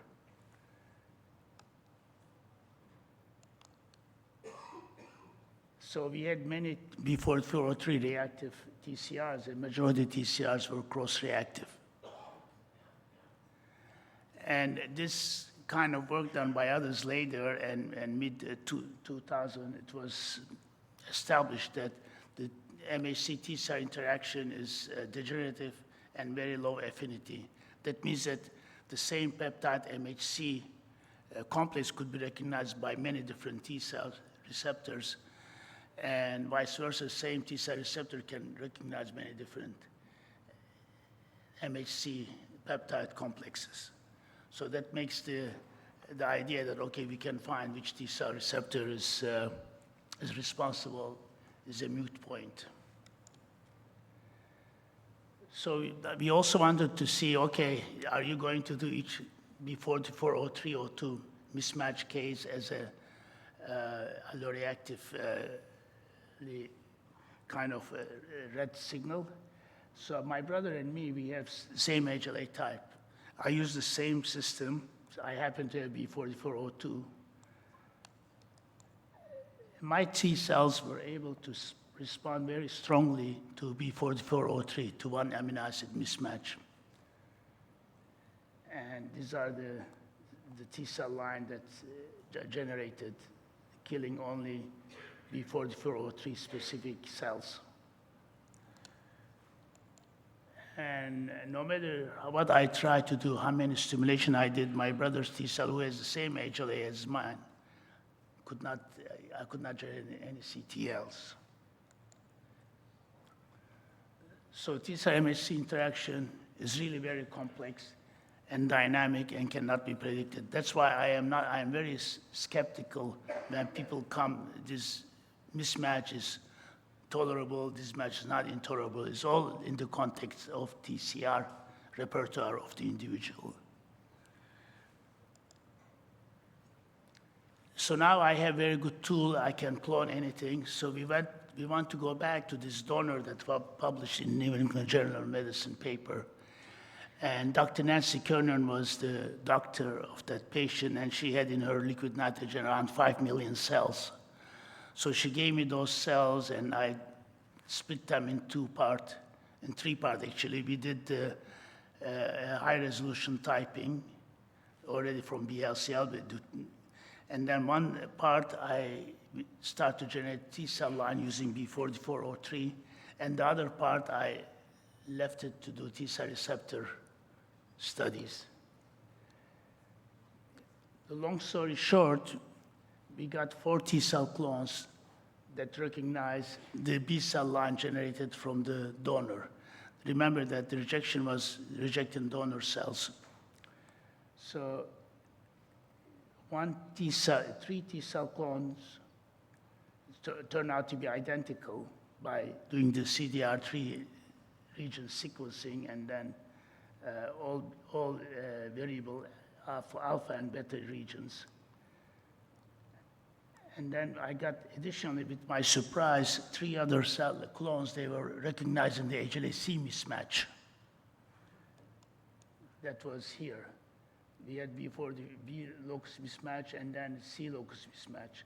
At the time of transplant, they did not know it was a C locus mismatch because it was typed as C blank. Old serology days, if you remember, there was a lot of C blanks because there was not enough reagents to do the typing for C locus. So we have 4 clones, 3 of them against C1601 and 1 of them against B4402. We use the spectrotyping of the T cell cDNA to see the clonality. So we confirmed that our clones, they are clonal. There was only 1 peak, and that's in the higher peaks not filled. So we have B5, B6, BB3, BB7, and B44 specific clones, they constitute the majority of the BB5 cell. How do we know that? Because we had the CDR3 specific probe that can recognize that sequence, and you can estimate how much of the total peripheral T cells. So the black ones, peripheral T cells. And for this clone, they were considered the majority of the PBLs. The black filled peaks, they are the PBLs. They are not expanded. They are just at the time of rejection collected. And the C locus specific T cells, that the peaks were very low, so maybe they constituted a smaller version of the rejection, but in my in vitro assay, they had very strong alloy activity. So this study we did in mid-1990 was the first clonal analysis of T-cell mediated rejection. It was also first in vivo demonstration of the HLA-C locus mismatch causing rejection. And those days, people were debating, do we really need to do HLA-C matching or typing? So we already, when I showed this result to my mentor, Richard O'Reilly, he said, oh, we were bad enough to do a B mismatch. Now you're telling me we had a C mismatch? I said, this is science. We found it. We have to go after it.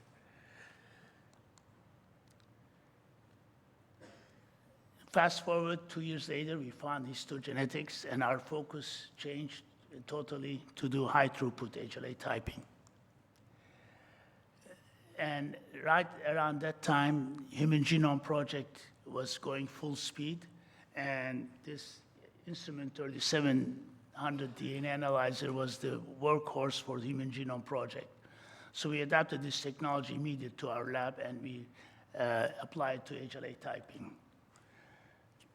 This was there is capillary. I don't need to pour gels, so there is no technical problem in that regard. But this was first generation, very finicky machine, and I had to learn inside and out of it.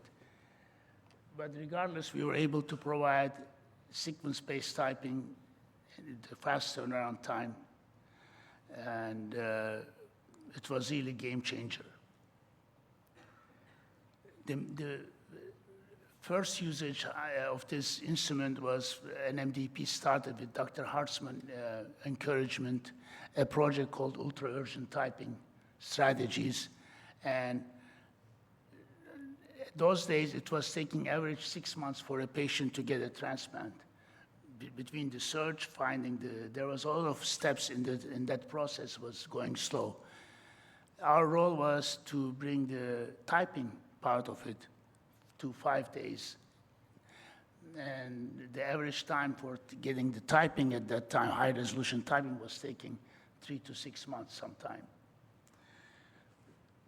So this project became a very big success. We got it 2001, and 2005 we went to a gala in DC, and Dr. Hartzman showed all these surviving patients because of that project. So this is for clinical typing was good, but we still could not use sequence-based typing for registered typing. We were developing SSO-based typing for class 1 and class 2 with high throughput, so we can do more typing and we decrease the cost. And we invested in this robotics here that initially done for microarrays and colony screening, we adapted for HLA typing. So in one membrane, we could test almost 2,000 samples at a time. So that increased our turnaround time and also decreased the cost.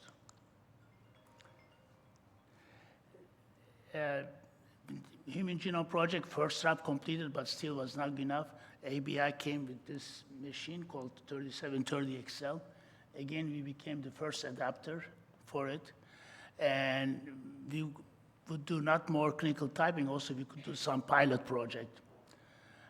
There was one pilot project we did for NMDP. It was the expectation maximization study, so we were able to type, I think it was 5,000 samples in 2 weeks. So that was, at that time, a world record to do sequence-based typing for HLA for that many samples in 2 weeks. And I approached our friends in DKMS at that time, Claudia and Gerhard, and I showed them about this. They wanted to do their own pilot studies.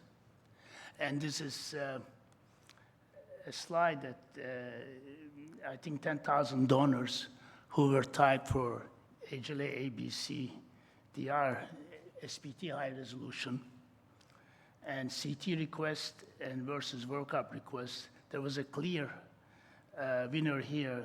The donors who were high resolution type for loci, they were preferred donors and going to transplant faster. So after that, we did a project with DKMS to type 100,000 donors within a year using SPT. And that project also went very well, but we had to buy more sequencers to do that. And more registries wanted to do sequence-based typing, including Anthony Nolan, NMDP, and so on and so forth. This capillary sequencing it took us a few years to kind of increase the level of the resolution, but it was not ideal. Still, you had ambiguity. You still had to deal with a lot of manual step. So Illumina's MySeq that had longer sequencing, like 250 times 2, that model came around 2012 or so. So we adapted this to HLA typing. And that really increased the resolution, and also the time was saved. We could do more. And then in 2016, NMDP came with another request for us, said, hey, we want to do whole gene sequencing, class 1 whole gene and class 2 exon 2 to exon 5. And we wanted you to do the same price as you did with MySeq. So I had to negotiate with PacBio, and they were not making that many machines, so they had a special deal with us. It took us some time to adapt, transition the technology, but that was also a successful approach, and I think we did few 100,000 samples for an NMDP with whole gene approach, and then for class 2s, like multiple exons.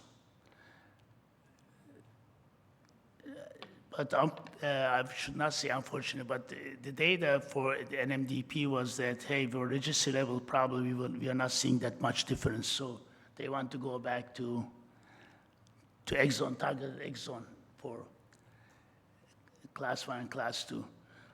But for us to analyze the data, especially when you have cis-trans ambiguity situation, long-read sequencing was always preferred method. We still do certain level of long-read sequencing. Even our contract says it should be targeted exon, because the analysis is easier, the workflow we already established.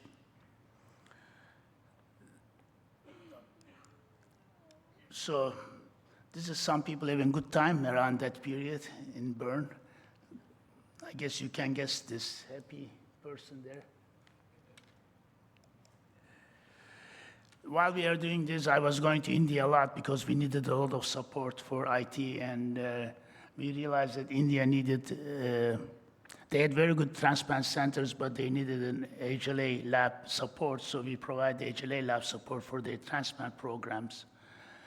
And also later, we realized that they really needed, most of the Indian patients were not able to find the matched donors, so we needed to start a registry.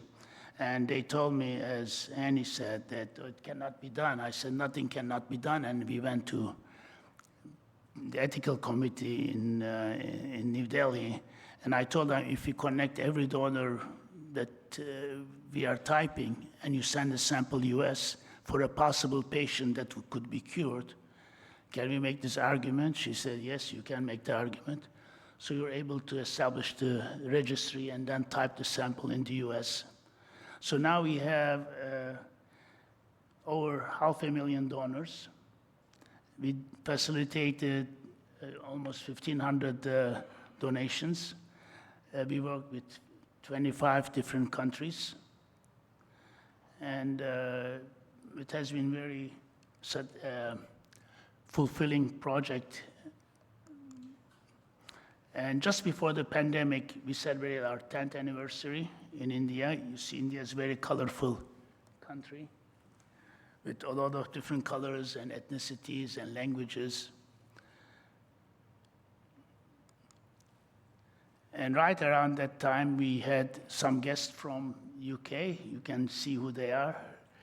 And they did auditing of DATRI, and they made sure that it complies with international standards, and that was, we passed. Well, we did all the sequencing. We did almost over 11 million donors and patients from 69 countries.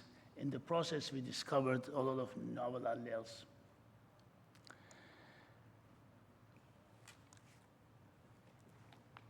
When I was first presenting the novel alleles in the meetings without submitting them, so I was not taken seriously. But we needed to create a new IT department just to handle, we are discovering hundreds of new alleles every week. You cannot do it regularly, so we need to have a new IT department, part of it in India, part of it in the US. We still have that department to be able to submit. And Steve March had to adopt his system to be able to accept that many alleles. And also, I think he also asked me, do you expect the same rate? I said yes. And these discussions were done around the Brazil workshop in 2008, 2009.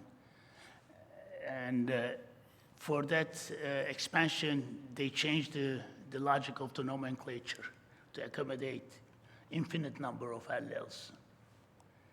So as you can see here, in 2018 is our peak year. We had almost close to 8,000 novel alleles from all different loci discovered.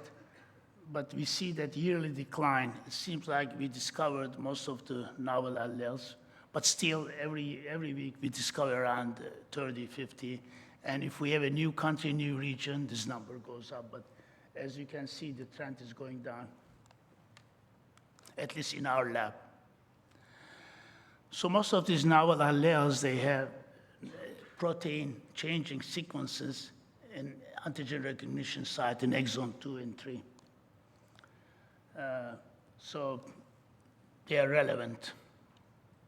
And also there could be non-synonymous substitution in other regions could also change the structure of the MHC. So I traveled to almost all of the IDRC meeting since the first one I attended here in 2006. This one was I showed you the one in 2008 where Claudia was dancing, and this one group, we just ran into each other, take this memorable picture. We also have operations going beside India and Korea. Also, we needed support, human resources, and also we had a time difference, so some people could do certain analysis with a 12-hour difference. So Dr. Seon Mi Lee, he's Dr. Yang's brother, he helped us a lot in establishing that, and also in early days in setting up our lab. Well, I was even in Dresden for several years. We established histogenetics in Germany, and the idea was to work together. That lasted a few years, but it seemed like it was not, it did not go well, so we decided that we should have only one lab in one location. In the Bern meeting, Van Rood was celebrating his 50th anniversary of discovering HLA. That was also a memorable evening. And then here's Claudia. I went with Mike Boo to India in 2007, and she said, you take Mike Boo and you don't take me to India? I said, okay, we'll go to India. And then in 2008, we went to India. We started our trip in Taj Mahal. If you haven't been there, I recommend everybody to go there. And of course, we had long collaboration with NMDP, and Dr. Jeff Chell has been very, very supportive, very open to discussion, to suggestion, and we are grateful to him, to his friendship and support. And this is our friend Steve Marsh, who is, my children think he's their uncle, and we thank him for his HLA, managing the ever-growing HLA and immunogenetic database. And this is my sweet girls here, so that's one of the other award I get over the years. So family, when I look at this picture and I see Shirley Nolan's anguish with her sick child, I can feel more sympathy, as most of us probably who have children. And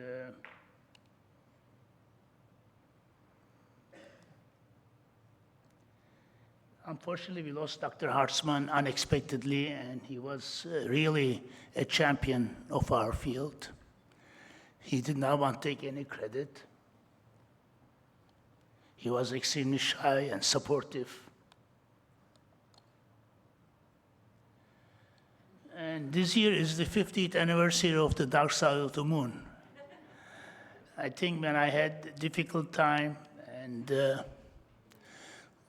what I tried to tell you in the last few minutes, 30 minutes or so, it was spanning 20 years. We had a lot of difficulties, a lot of ups and downs. And I always remember that maybe we are trying to touch the dark side of the moon. And that coincided with Anthony Nolan's 50th anniversary. So I feel really privileged to be part of this wonderful organization.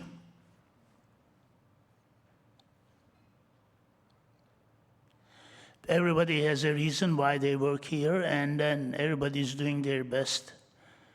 I think it's really a great privilege. And we have to do more to save lives. What we did is not enough. And thank you for your attention.